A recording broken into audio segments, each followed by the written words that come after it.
What's going on, YouTube? You know who it is. It's your boy Shrek, and we're back with another video. On today's video, we are continuing our quest to fix our RV and continuing our dune prep for the RV. As you guys know, we did replace the fuel pump and 2 oxygen sensors.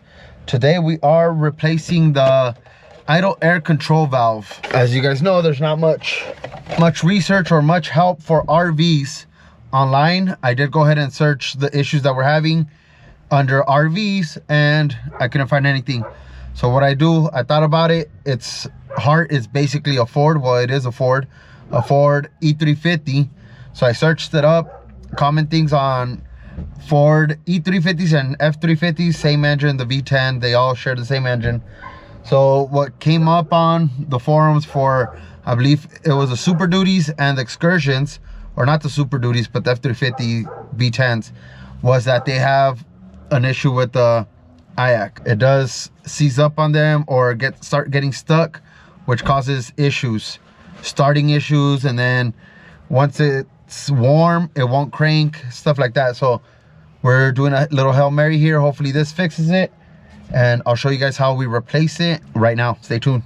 All right, for starters, we do take off the bonnet. I think that's what it's called. And just unclip it each side.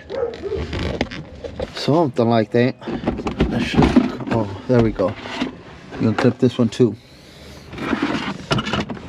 Move it to the side, and then here we go. Oh, there's another one over here. There should be one over here. Here we go. All right, so I'm gonna show you guys the IAC is right here. Pretty sure you guys can see it. It's that right there. The lighting sucks, sorry about that. We got the other light. Here it is. This one right here. Take my word for it. We have to remove this.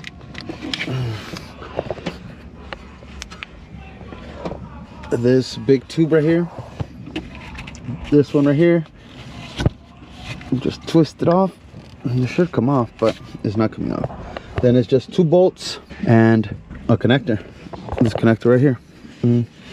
Well, I ain't got that much room, but it's this one right here. Easy peasy. Connector right here. 2, I believe they're 8s, and then just this hose. I'll take it off and show you guys.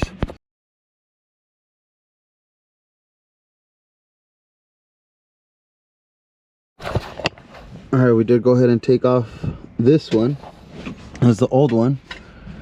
There it is. Let's see if we notice any difference. No, nothing much other than that one being really full of carbon, all janky. Nice and clean, nice and new. Well, it doesn't even have a spring on it. All right, so battery died on the GoPro. We're on the phone. So I was saying, there's nothing really wrong with this one, or at least it doesn't look at eyesight, other than the carbon buildup on it. I noticed that on that bottom little port, it doesn't have a spring, and the new one does have a spring. A lot cleaner, no carbon.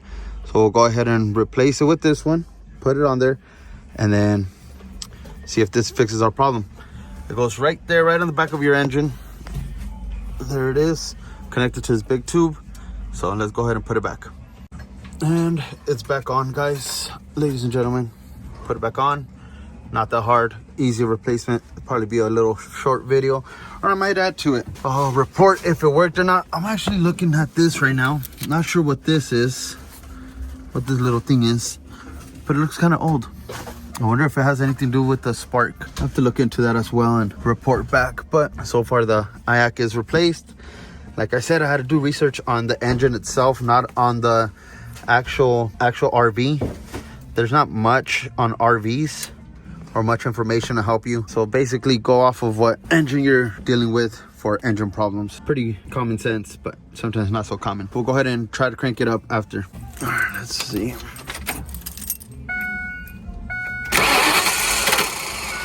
Well, as you can tell, still doing it.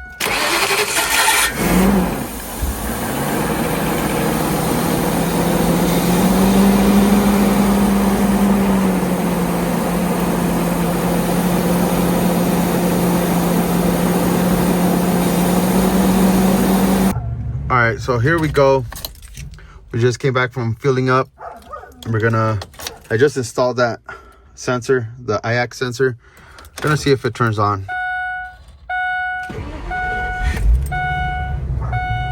Turns on.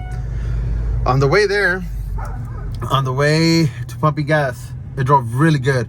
So you guys know that we did the fuel pump, and we also went ahead and did the 2 oxygen sensors. Now we did the IACV valve. And if this RV runs like this forever, it runs so smooth, has power. So hopefully that fixed it. I'm not sure. We are taking that trip out to Dumont next weekend for Halloween. So that'll be the ultimate test. God willing, everything's good. We're running right. I do have to work on the generator. I'm probably gonna do that right now. Actually, let's go test it out so you guys can see what the issue is. Let me actually go down there so I can show you guys. Who knows? Maybe it'll start today. We do have fuel in it now, so we're able to test out the generator. Let me open this up. She's been stopped for a while, so she's gonna be a little dirty. Prime her up. There's prime.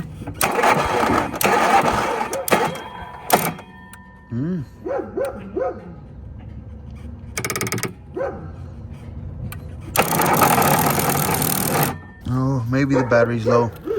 Let me see. Probably jump start it. All right, we do have a jump box on it. Let's see if that's the issue with this.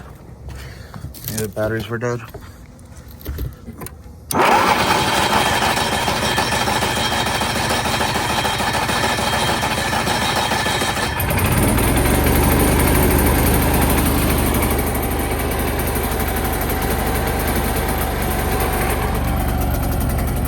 Well, I don't know what was wrong with it, but it's starting now. There's a lot of smoke in there. Let's go ahead and plug this.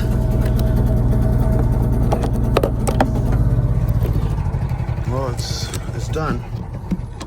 That's what we were talking about. It sounds rough and then it turns off. Might be the carburetor. I know in Mammoth we did go ahead and run it regular,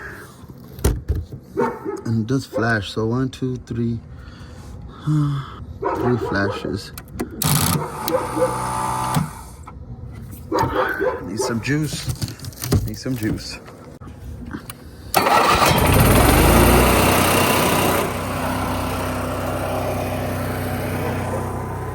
I think it's the battery.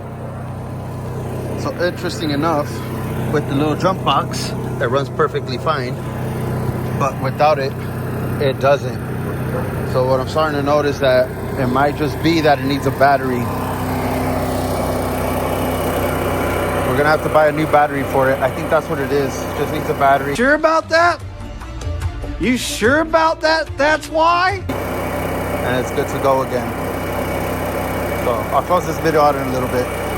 All right, ladies and gentlemen. So with that being said, we did go ahead and start the generator. We do need to replace the battery. It is throwing me a code for number 15. I'm going to go ahead and look it up on, I believe it's Cummins Onan website or something like that. We do have an Onan 4000. So it did flash 1 solid and then followed by 5 shorter ones, so it's code 15. And yes, I am closing up the video here in the bathroom, getting my practice in for our camping trips, getting my seat time, warming it up. Anyways, I believe we did fix our problem with the RV. Like I said, I will report back after the Dumont trip because that will be the ultimate test for it. And I am going to order a battery, a carburetor, and then check what that code is for the generator, and I'll report back on that as well. I might make a video on how to replace it, might not, we'll see. Anyways, with that being said, guys, hopefully you guys enjoy this video. Hopefully it helps somebody. Don't forget to like, comment, share, subscribe. If you're on the road, be safe. Really be safe, because there's been a lot of accidents lately here in SoCal and all over the nation. There's been a few accidents involving big rigs, and you know, we're in the industry. So like I said, if you're at home, enjoy time with your family. If you're on the road, be safe. We'll catch you on the next one. Peace.